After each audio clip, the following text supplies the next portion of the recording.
สบายดีสิเว้าเรื่องเงินเฟ้อเด้อเงินเฟ้อหรือว่าการแก้ไขเงินเฟ้อนะมันยากเฮ็ดให้คนมีรายรับเพิ่มขึ้นมันจะง่ายกว่าคันว่าการแก้ไขเงินเฟ้อมันง่ายนะเวียดนามเขาแก้แล้วเงินเวียดนามเงินดงมันเฟ้อมานี่จัก10 ปีแล้วหลาย10 ปีแต่จนมาฮอดมื้อนี้เงินดงก็ยังเป็นจังซั่นอยู่แต่เป็นหยังเขาบ่เดือดร้อนย้อนว่าเขาเน้นใช้การแก้ไขให้คนในชาติมีรายรับคันคนมีรายรับเพิ่มขึ้นรายรับมันสมคู่กับรายจ่าย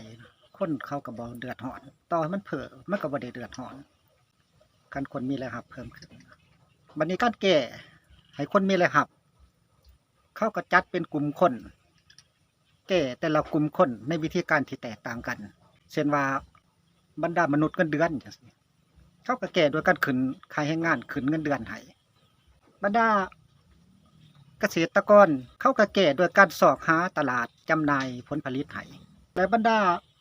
แรงงานทั่วไปเขาก็แก้โดยการดึงดูดการลงทุนสร้างต่างโรงงานอุตสาหกรรมหยังต่างๆเพื่อให้บรรดาแรงงานเหล่านั้นมีเวียกเฮ็ดงานทำสร้างฝีมือแรงงานเบิ่งเวียดนามเป็นตัวอย่างทุกมื้อนี้เฮาสิมาคุมกันแต่ว่าสิแก้แนวใดแก้ปัญหาเงินเฟ้อนี่มันแข็งค่าขึ้นนี้คันมันได้เฟ้อแล้วนี้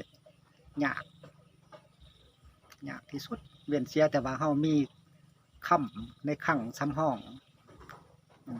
ค้ำที่เฮาเอามาค้ำประกันในการพิมพ์เงินหั่นเอาค้ำตัวนั้นออกมาจำหน่ายดึงเอาเงินกีบเข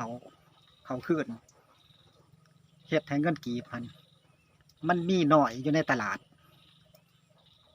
สิ่งที่มันมีน้อยแต่ความต้องการสูงมันจะมีค่าขึ้นแต่คันเฮาบ่มีค้ำจำนวนนั้นแล้วบ่จำเป็นแก้คือเวียดนามแก้โอเคแล้วเนาะอันนี้ทัศนะส่วนตัวเนาะขอบใจ